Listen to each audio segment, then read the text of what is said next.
సిద్దిపేట జిల్లా గజ్వేల్ పట్టణంలో కోటి తలంబ్రాల దీక్షలో గజ్వేల్ పిలిచి జడ్జి ప్రియాంక పాల్గొన్నారు.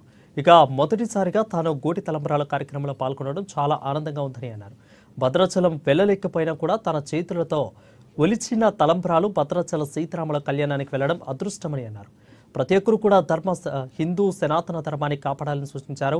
బిజీగా ఉన్నా కూడా రామభక్తికి సమయం ఇచ్చినందుకు జడ్జి గారికి రామకోటి సంస్థ ద్వారా సీతారాముల జ్ఞాపికను రామకోటి రామరాజు అందించారు. ఇది నాకు ఫస్ట్ టైం తెలిసింది. ఇలా రాముల వారికి చేయితోటి ఒలిచి తలంబ్రాలు తీసుకెళ్తారని, దాంట్లో నేను పాల్గొనడం చాలా మంచిగా అనిపించింది. ప్రతి ఒక్కరు మన వంతు సహాయం, బికాస్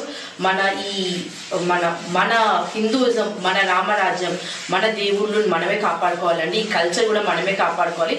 మన నెక్స్ట్ జనరేషన్స్ కూడా ఇది మన కల్చర్ కానీ మన ట్రెడిషన్స్ కానీ తీసుకెళ్ళాలి. ఇట్ షుడెంట్ గెట్ పెరిష్ అవ్వద్దు. సో ఈ ట్రెడిషన్స్ కానీ ఇవన్నీ ఇట్లా కంటిన్యూ అవ్వాలి. సో ఐ రియలీ అప్రిషియేట్ రాజు రామకోటి గారు ఫర్ ఇంత మంచి ప్రోగ్రామ్. ఇంతమంది చేత మేము వెళ్ళలేము, మా ద్వారా ఈ వడ్లను ఒలిచిపించి స్వామివారి వారికి చేర్పిస్తున్నారు కాబట్టి చాలా ధన్యవాదాలు.